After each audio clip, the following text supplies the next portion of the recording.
ஏன் வெள்ளி விலை உயருது?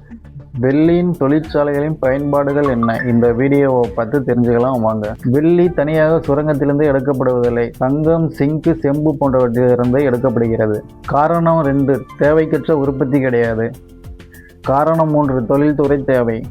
உலகத்தில் பயன்படும் 60% வெள்ளி சோலார் பேனல்கள், மொபைல் எலக்ட்ரானிக் துறைக்கு செல்கிறது. எலக்ட்ரிக் கார்கள் மற்றும் பசுமை மின்சார திட்டங்களுக்கு வெள்ளியின் பயன்பாடு அதிகமாக உள்ளது. இவைகளின் பயன்பாடு மற்றும் புள்ளி விவரங்களை பார்ப்போம் வாங்க. உலக அளவில் உற்பத்தியாகும் வெள்ளியில் சுமார் 15% முதல் 20% வரை சோலார் பேனல்களுக்கு செல்கிறது. ஒரு மெகாவாட் சோலார் உற்பத்திக்கு 20 கிலோ வெள்ளி தேவைப்படுகிறது. மின்சார வாகனங்கள் ஒரு சாதாரண பெட்ரோல் காரை விட எலக்ட்ரிக் காரில் 25 கிராம் முதல் 50 கிராம் வரை மின் இணைப்புக்காக பயன்படுகிறது. மின் சாதனங்கள், மொபைல் போன்கள், லேப்டாப்கள் மற்றும் 5G தொழில்நுட்பத்தில் மிக சிறந்த மின்கடத்தியாக வெள்ளி பயன்படுகிறது. 250 முதல் 300 மில்லியன் அவுன்ஸ் இத்துறைக்கு பயன்படுகிறது. மருத்துவ உபகரணங்கள் மற்றும் காயங்களுக்கான பேண்டேஜ்களை வெள்ளி பயன்படுகிறது.